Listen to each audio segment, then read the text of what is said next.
when I was very young, I had a dream. Behind these screens lurked a gigantic dark being. Its intentions were very bad, and I was like terrified of what that thing was. Instead of running away, I imagined that what I had to do to confront the demon was to be worse than the demon. And so I charged, screaming and yelling, with the intent to kill. And then I must have woken up.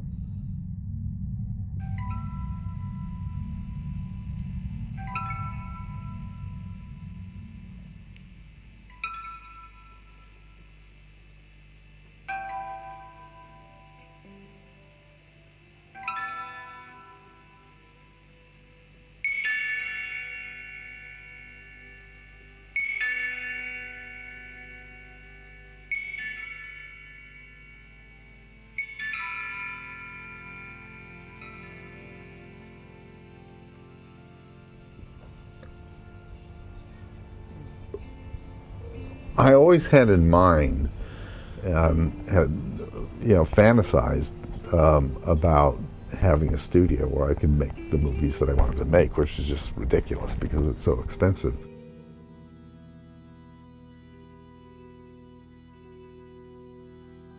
As a kid, I met Ray Bradbury, and Ray was like the adult that preached the gospel of following your heart as a so-called, creative person, and, do what you love, at all costs, and so he would, all the adults were going, what do you want to do, Philip, when you grow up? So I want to be a stop motion animator like Ray Harryhausen. Well, how many of those are there in the world, Philip? There's Ray Harryhausen. Well, do you think that's a reasonable kind of a thing to really want to do? I don't know. That's what I want to do.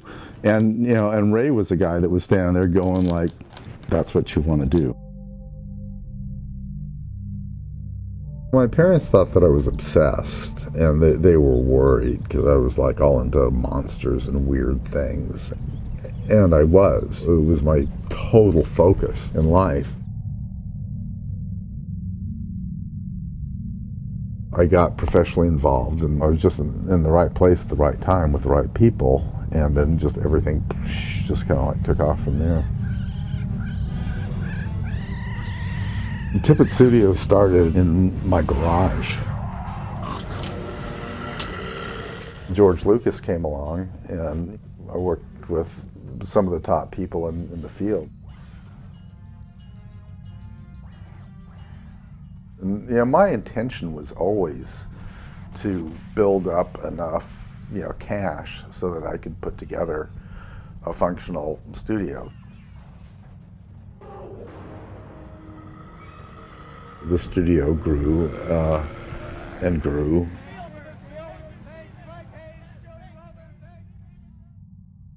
I'd learned enough stuff where I wanted to make my own movie altogether, so I came up with this idea called Mad God.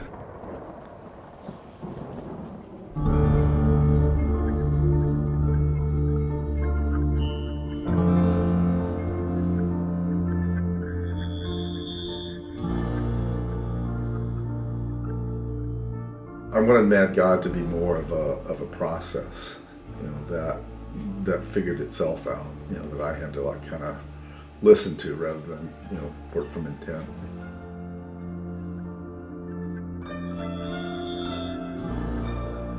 We shot on 35mm film, and what we shot back then were like these just little snippets of the things that I had made.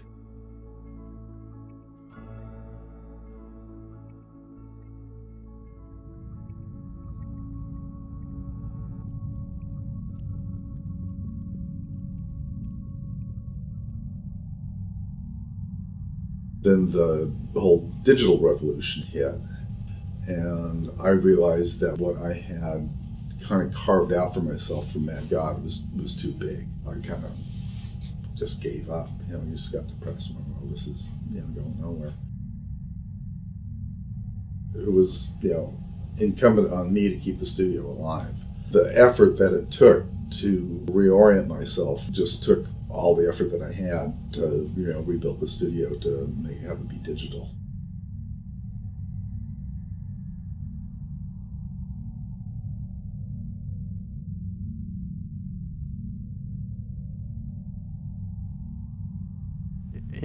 If I had to sit in a room and work on a keyboard all day long, I don't even think I would have gotten into the whole, commercial visual effects racket today. It's the tactile hand-eye mind, combination that's of interest to me.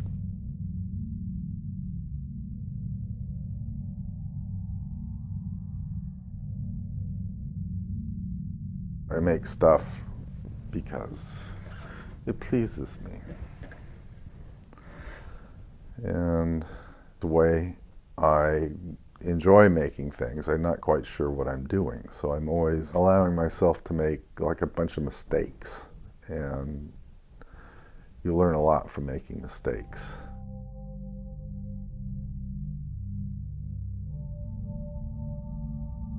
I don't know that she's going to have bloomers. I'm just trying it out.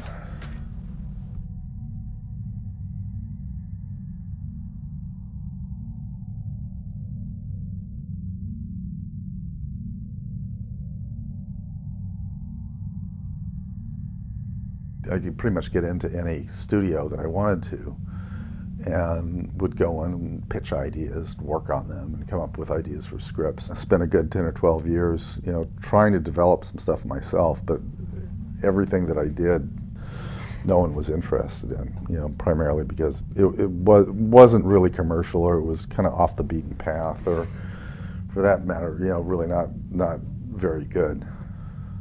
So I, got to a point where I realized, well, you know what? This is very frustrating. And, dealing with Hollywood's like dealing with a bank. And so it was just a realization after, banging my head against the wall for, a long period of time that it's like, you know what, I just need to do this thing myself.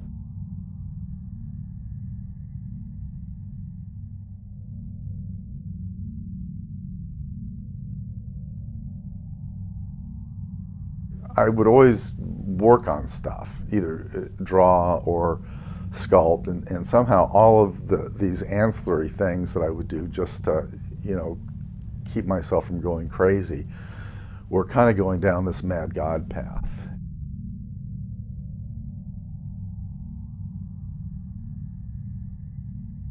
There's a tendency, because the stuff is so fucking fiddly, to want to control it. But the more inclusive you are, to let people kind of go and do their thing, and just try and stay out of their way and just guide them when you need to, you get so much more great work out of them, and they have a good time and you have a good time, because you work on so many pieces of shit. You work on a lot of things, and you might work on a couple of things that are popular, but what you remember are the crews and the people and the time you've had doing it.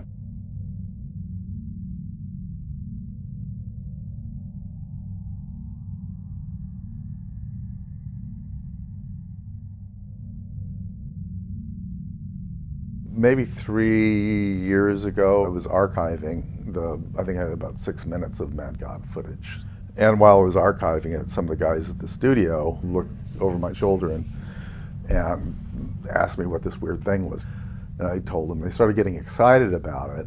And then a couple of them just kind of took it on themselves to, said, let's start shooting some of the stuff.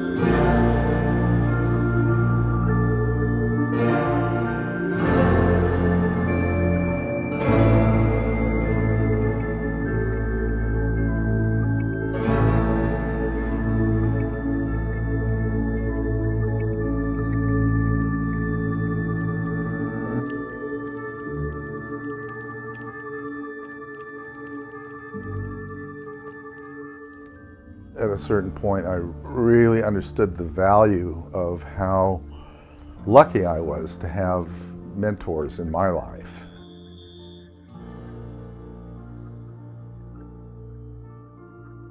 You know, when you're doing something like this, you're kind of casting a wide net, and you're not going to catch a lot of fish. Some people, you know, will get it, and some people won't. It's like 10, 15% find it fascinating, 50% give me no feedback. It doesn't do anything for them. And then there's, you know, a bunch of people that you just know are like appalled.